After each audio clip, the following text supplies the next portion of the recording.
Just a couple of thoughts in terms of folks being brain dead. I mean, obviously everybody is waking up in the morning and they're trying to figure out as best they can how to get these drugs to market and get them reimbursed. I think one of the issues that's happened between payers and drug companies, it's very much a box-checking exercise to this day. So I think that there are very thoughtful people in managed care organizations that are willing to have this dialogue. I think there are very thoughtful people in pharmaceutical organizations that get it and want to have the dialogue.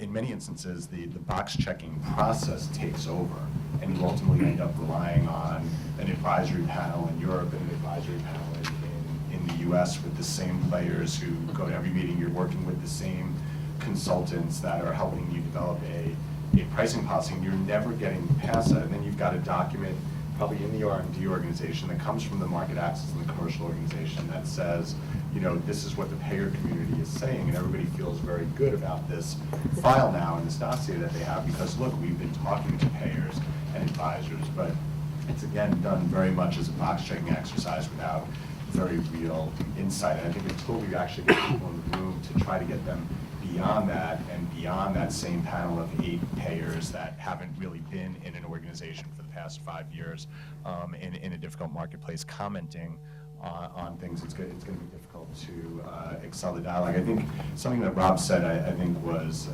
very important and may have been missed, which is R&D listening?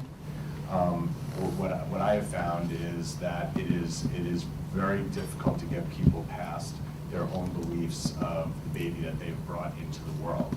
So even where we have had extremely thoughtful dialogue by government consultancies that have taken top experts in their countries on a particular drug at the earliest stages of drug development, and you'll have an all-day meeting and go through it, and you'll go back with the scientists and they just don't get it.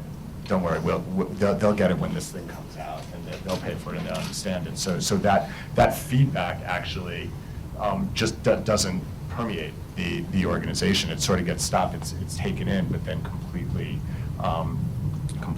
rejected.